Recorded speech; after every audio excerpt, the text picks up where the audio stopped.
Good Kodash, ladies. I am here today. I don't usually do these, but I know I modeled this beautiful sterling Israeli tickle, and there were a lot of questions about how I did it. And so I was asked to upload a video about how I wrapped this. So that's why I'm here. I will say that as complicated as the wrap looks, it's actually simple, but it's so simple that it could be complicated. So even though I'm going to show you how I wrapped it, and it might turn out a little bit different than how you see it, please play with it, be creative, be fun, just follow where your hands go, and that's kind of what I did that day, and see what works for you. I was inspired by the look. It reminded me of almost like a hat my grandmothers would wear back in the day. We call it a church lady hat in the Black community. But all right, so I'm going to wrap it, and we'll see what happens when I do it. Okay, so you see I have on my shaper. I think this is a Wendy. I always get confused exactly what shaper I have, but it's not the biggest one, but it's like the second to the biggest one. So I fold it in half, like in half in a triangle shape with a little bit extra hanging at the bottom. All right, and then I put it around like that, and then I'm going to take the ends. You see the front is covering my face. Take the ends and cross it, and just tie it just in the middle like that, okay? So you should have 3 pieces now. One in the middle and 2 on either side. I'm going to take this, pull it a little to the front, try to tuck the tag so it's not coming out, and I'm going to pull it up, but I'm not going to pull it taut. I'm going to just let it hang a little bit. I'm going to now take this and tie it again in a bow to keep the middle up. You might hear my baby in the background, so excuse me.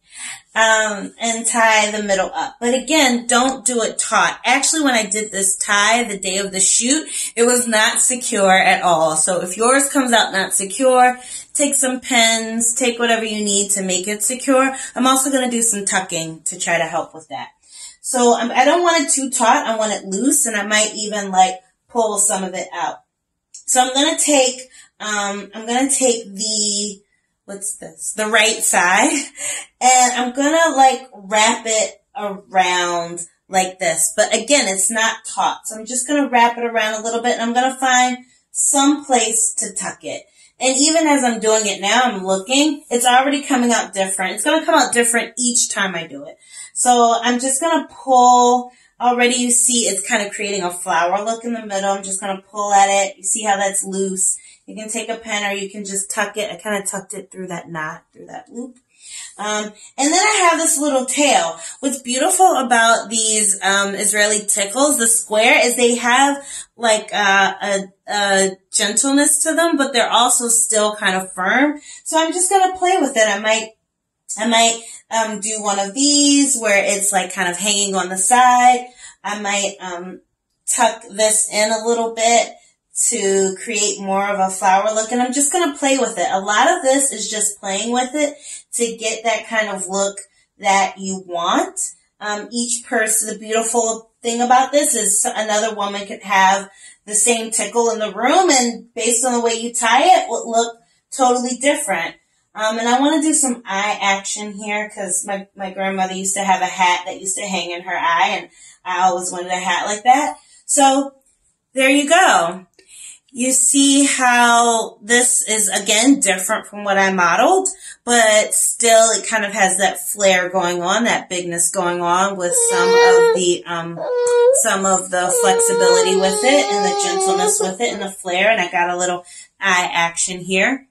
So there's the look.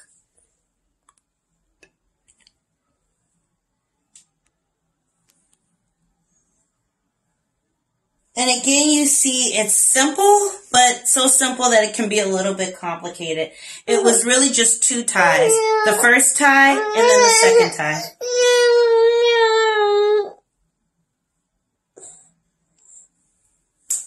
All right. Thank you, ladies. Good Kodash.